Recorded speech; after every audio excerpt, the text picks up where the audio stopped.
I'm home. Oh, Beatrice, why are you here? When I finally came back home for the first time since I left, I don't know why, but my mother-in-law, Beatrice, was here, sitting in the living room. What do you mean, why? What are you even saying? This is also my house now, you know. Huh? My name is Jennifer. I am 34 years old, and I am a housewife. It has been 5 years since I have been married to my husband, Kevin. Kevin and I live in an apartment which is about a 10-minute drive from his parents' house, and we have no kids yet. I thought that we would have kids as soon as we got married, but after 5 years, we still haven't had any. My husband wouldn't really say much about it, but I can feel that he's disappointed about our situation because he loves kids. I wanted to do something about it, so I went to the OBGYN clinic and consulted with them. And, under the clinic's instruction, I went through fertility treatment. Then, a few months later, I finally became pregnant. My husband was overjoyed once he found out that I got pregnant. I was also very happy that we were finally able to have a baby. Of course, the birth of our own baby was the main reason for my joy, but there was actually something else. It was about my mother-in-law, Beatrice.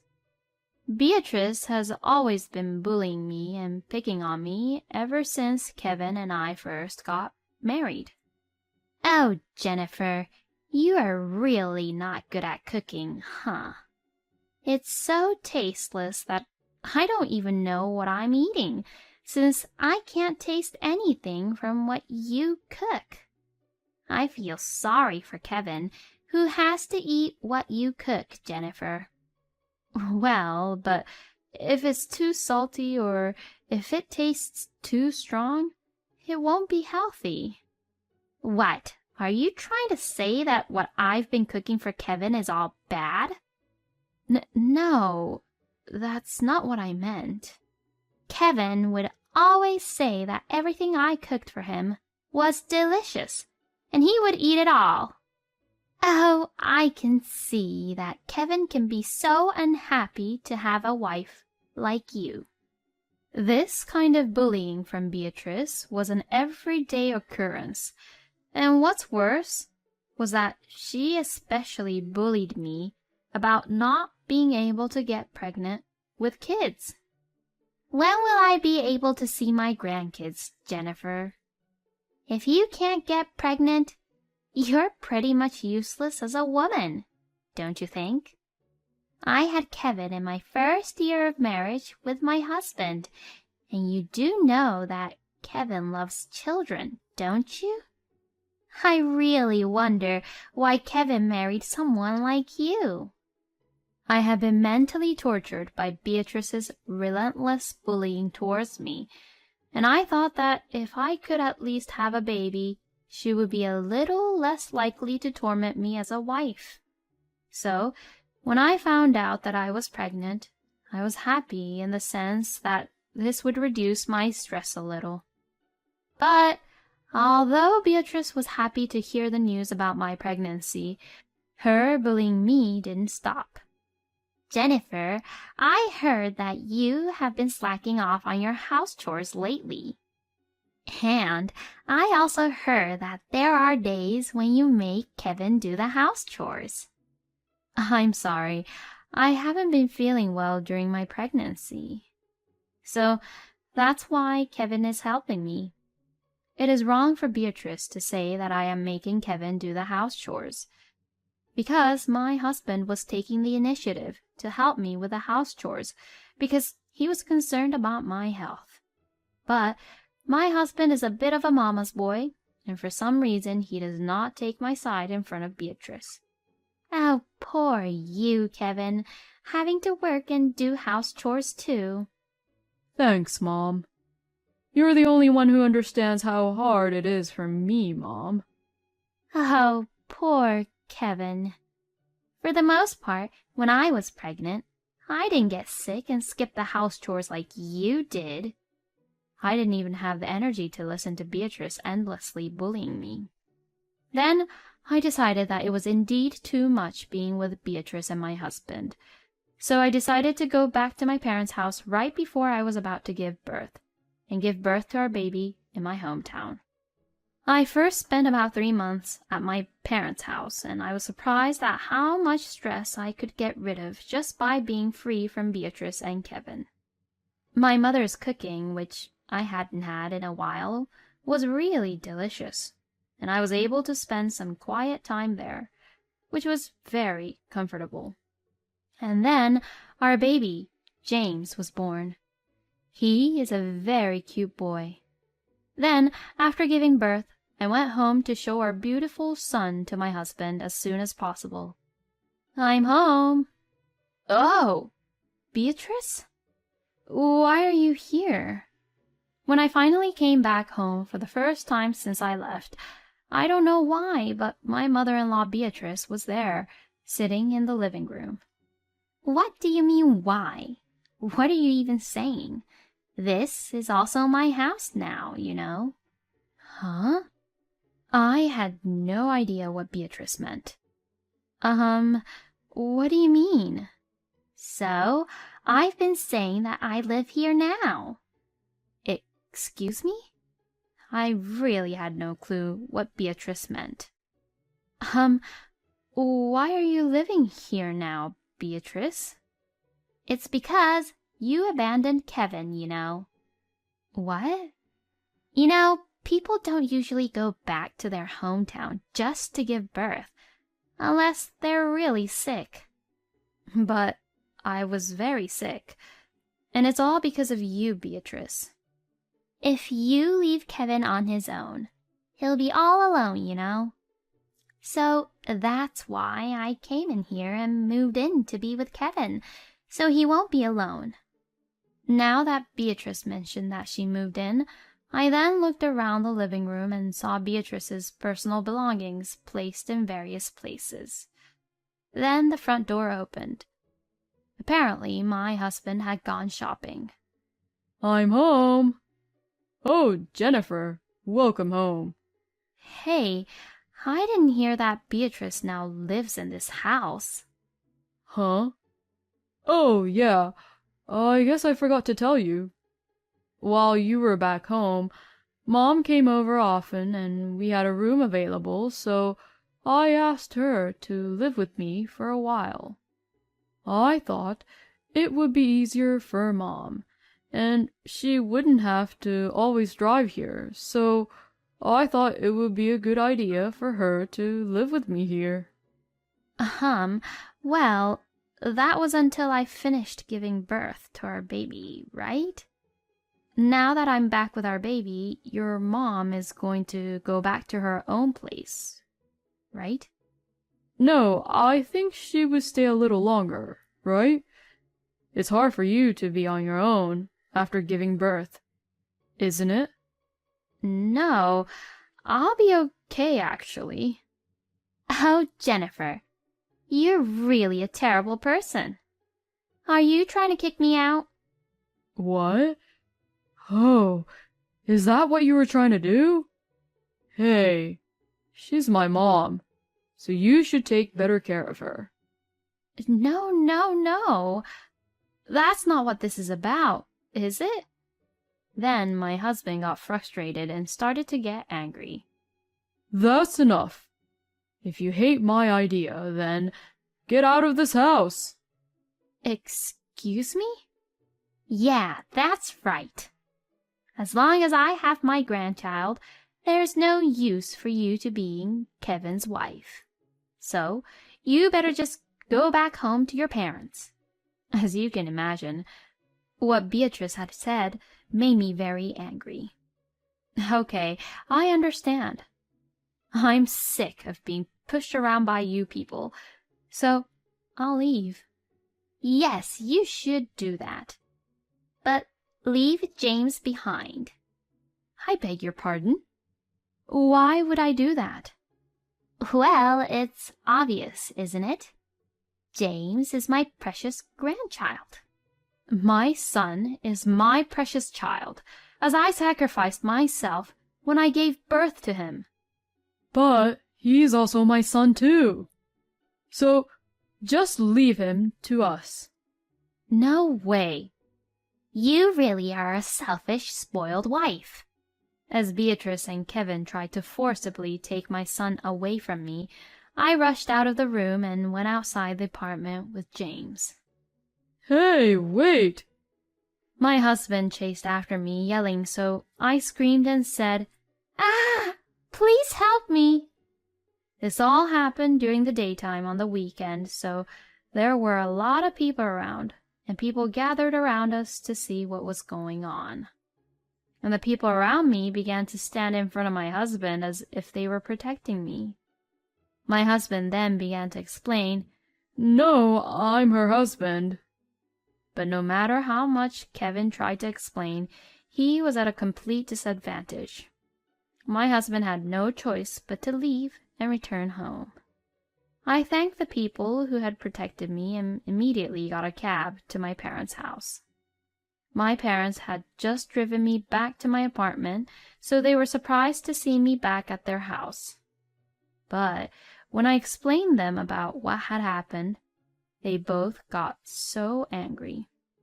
They even told me to get a divorce with Kevin right away. I immediately went to the city office to pick up the divorce papers and sent them to the apartment where Kevin and Beatrice lived. A few days later, I guess it seems like my husband received the divorce papers, since he contacted me. Hey! What's the meaning of this? I don't approve of this divorce. And why not? You were the one who kicked me out of the apartment in the first place. That's... I was just trying to show you that I'm the boss of this family. Excuse me? Oh, please, don't tell me that you think such nonsense, like how husbands are better than wives. No, that's what Mom told me to say. You obey Beatrice in just about everything, don't you? Mama's boys like you are so annoying. Apparently, my husband got offended by that comment. Excuse me? How dare you say that? I'm just trying to take care of Mom. So don't you dare call me a mama's boy. Then, just sign the divorce papers. Fine. I'll sign it. Then my husband really did sign the papers and the divorce was finalized. I was prepared to fight for custody of our son after that, but surprisingly, my husband backed down easily. I did notice, however, that when my husband said he didn't want custody, his face looked a little awkward. About a year has passed since then. I wanted to raise my son well as a single mother, so after the divorce I had job interviews with every company I could find and worked hard at the one that managed to hire me full-time. I lived back with my parents, so I was able to have my mother take care of James, which for sure helped me a whole lot. Watching James grow up day by day was such a blessing, and that alone was therapeutic. I should have made the decision earlier to leave my ex-husband and be happy on my own. While I was thinking this, my ex-husband suddenly came over to my parents' house. I hadn't seen my ex-husband in a long time, and he looked really exhausted and lifeless. As soon as he saw me, he said, I am so sorry. Please forgive me. As he got down on his knees. I let him in for the time being because some neighbors were looking at us. What on earth do you want? Is James here? He's in the bedroom with my mom. Will you let me carry him? I've never even carried my own son before. Huh? You were the one who gave up custody on James so easily, So what are you talking about? You're up to something, aren't you? Did Beatrice send you here? I can't let you carry him because I don't want him taken away or something. No way. I actually really wanted to take James with me. But Mom told me to give up on the custody, saying that it would be too much for us to take James in since he was also your son too. I couldn't go against her because what she said was absolute. But the sadness and pain of not being able to see my own son was getting worse and worse. So I couldn't stand it and came here today. By the looks of my ex-husband, it didn't seem like he was lying. My father was also home, so for the time being my father and I blocked the door and let my son meet Kevin, while we both monitored them. My ex-husband was impressed to see James sleeping peacefully. Oh, he's so adorable. My ex-husband was shedding tears as he held his son in his arms. He had never been allowed to see his own son because of his terrible mother. I felt sorry for him, so I decided to allow him to visit me and my parents, as well as James, at my parents' house for now, as long as we were all there. Hearing this, my ex-husband thanked us over and over and left. After that, my ex-husband would come over once a month to see our son, and even Kevin was gradually feeling better and better. But one day, while my ex-husband was visiting, to my surprise, Beatrice had also arrived to our parents' house.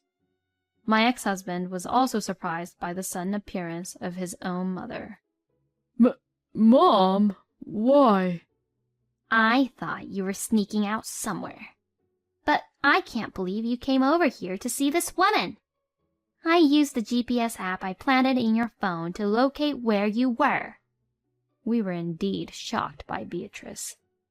How could she go that far to even do that? We're going home now, immediately. You better not see this woman again. No way. What did you just say? I'm sick of being tied up by you, Mom. You never leave my house, so what do you even tell Dad about this? Well, that's... You and Paul have been divorced for a long time, right? What? Hey, how do you even know that? I heard this from Kevin's little sister, Charlotte.